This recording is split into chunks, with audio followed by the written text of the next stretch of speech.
Have you read Blue Period yet? Blue Period is a seinen, slice of life, coming of age story about a young man who discovers his passion for the arts. Personally, as somebody who really gravitates more so towards romance and fantasy, and typically I like to stay within the shoujo, say, bubble when I can. That's just typically what I prefer. And if I do read a seinen, usually it's a horror seinen. This one came as a big surprise to me. This had been recommended to me by one of my very good friends so many times. Every single time I asked him to recommend me a manga, Blue Period was at the top of the list, and I always ignored him. And I was dumb for ignoring him because when I finally did sit down and read it, it's such a fantastic story. If you are like me and typically prefer to stay within the shoujo bubble, it's hard for me to say, I recommend at least trying out the first chapter of this one.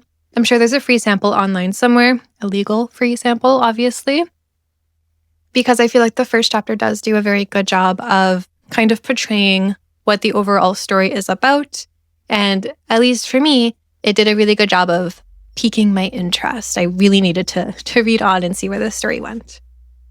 This series is currently ongoing as far as I can tell. I do think the Japanese side is a little bit further along than the English, with 16 volumes in English, 18 volumes in Japanese. Might have changed because I checked these numbers a few days ago. But this is a longer series, which I don't have the space for, but I'll figure that out when the time comes. A very quick recap about this one. This series follows a young boy, he's on the cover here, named Yatora. As he's kind of just coasting by in life, he really doesn't know exactly what he wants to do with himself. He understands the importance of hard work, and whenever he's given an assignment in school, because he's a high school student, he does do his best, and when he does his best, he gains results. So as long as he studies hard and applies himself, he gets very good grades. All of his teachers love him, despite the fact that he kind of looks like a delinquent, like a Yankee. All of his teachers still love him because he applies himself and he gets results. So, being a high school student, at the back of everybody's heads is, what am I going to do after graduation? Yatora also has that problem. He really doesn't know what to do after graduation. Because again, though he is good at applying himself, he doesn't really enjoy anything that he has applied himself to up until this point. He's just kind of coasting by. He doesn't really enjoy anything.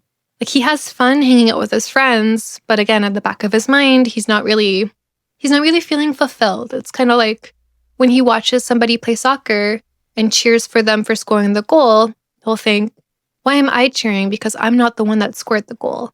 It feels funny. So he's going through some things.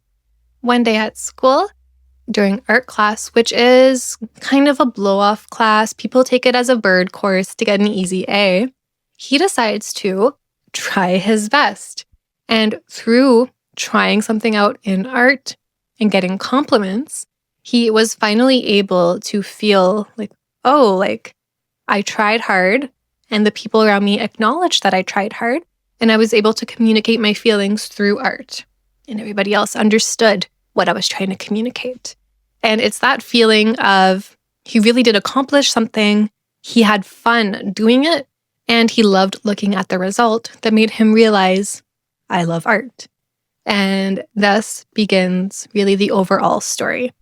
This story really does revolve around the idea of it's important to apply yourself, it's important to work hard, because if you're not trying your best when you're doing something, why do it at all, right? But it also talks about the importance of trying to pursue your dreams. Because we have Yatora here, who discovered his passion for art kind of late in life.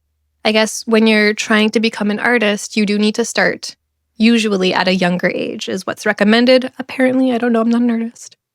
So when he discovers his passion for art later on in life in high school, he is worried because he only has so long to apply himself and get as good as he can if he does indeed want to pursue his passion for art as a career. But while he's struggling with that, those around him in the art world are egging him on. They're saying, like, even if you apply yourself, so you want to be an artist, like a painter, You give your all to becoming a painter, and eventually it doesn't work out that well. You'll still end up in an artistic career, more than likely. Like, all your efforts will not be in vain. And even if they kind of were, wouldn't you feel better if you could live your life knowing that you really did give your all to try and pursue your passion rather than give up before you could even really develop that passion? And I think it's just really nice. Even if you're not all that into art, I do think the overall idea of the importance of applying yourself and pursuing your dreams it's so relatable. It's very, very good. I really like it. And I think that's why I really like it, because I'm old now. When I was in high school, I was a very bad student. I did not apply myself whatsoever. I did not see the point in doing anything because I didn't like any of it. So I was kind of the opposite of Yatora. I didn't apply myself. I didn't get good grades. But when I went into university and I did find what I wanted to do and I applied myself and I was given positive feedback, it felt great and it made me want to go on and do it more. And I feel like a lot of people can relate to that, where like when you're doing something that you really do want to do and other people acknowledge like, hey, you're clearly trying your best and it's showing. That's a good feeling and it makes you want to continue to do your best. And I just like it. I think everybody should read this one. I do also really like the fact that Yatora is portrayed as a delinquent-looking student or a Yankee, because it also shows that you really can't judge a book by its cover, which is another great theme. Because he is shown to be such a nice character. But when he walks into a room for the first time, almost always people are judging him because of how he looks. He looks a little bit scary. He looks like somebody who would steal your lunch money, kind of.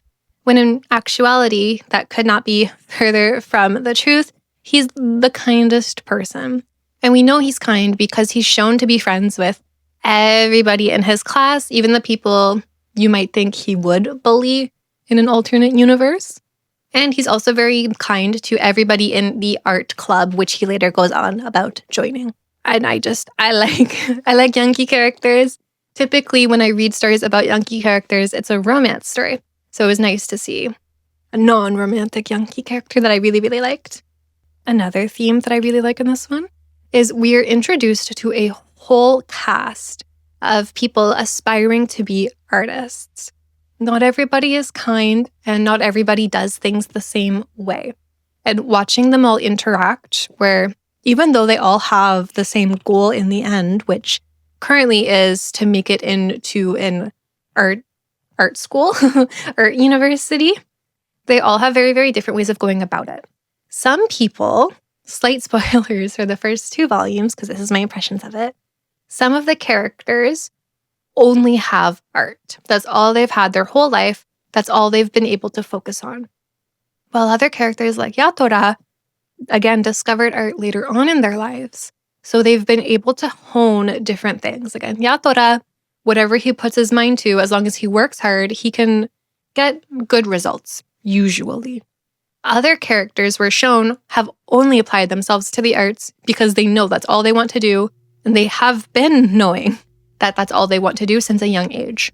So when characters like that, who kind of are like like jack of all trades, kind of, where they're like very rounded out, versus characters who are pinpointed on just arts, when they meet, they kind of clash. And we're shown a different side of Yatora, where when he's confronted by people who have only focused on the arts for such a long time, and they don't necessarily want to allow Yatora into their space because Yatora can achieve anything so long as he tries. Why is he trying to enter the art world?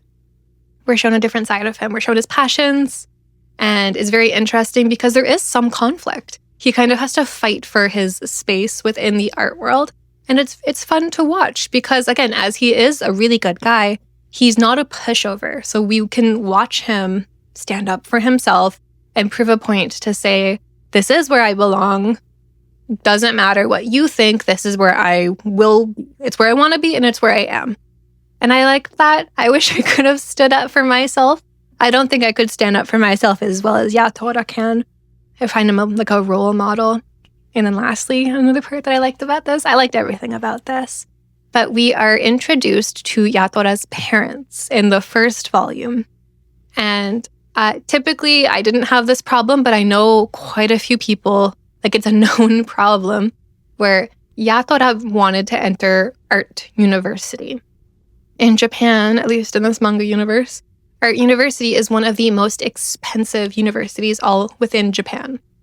Yatora's family isn't rich, so they have been really relying on Yatora to get good grades, to get a scholarship, to go to a good university, study something like business, get a good job. No money problems.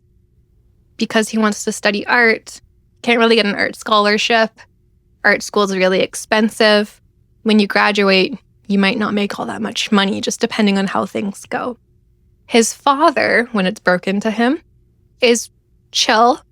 It's his mother who, in the first volume, I'm kind of confused, but in the first volume, his mother sees his passion for the arts secretly and decides that she has no choice but to support him. If it's something he clearly really wants to do, it's the only thing he wants to do, she feels like she has no choice but to support him, because what can you do?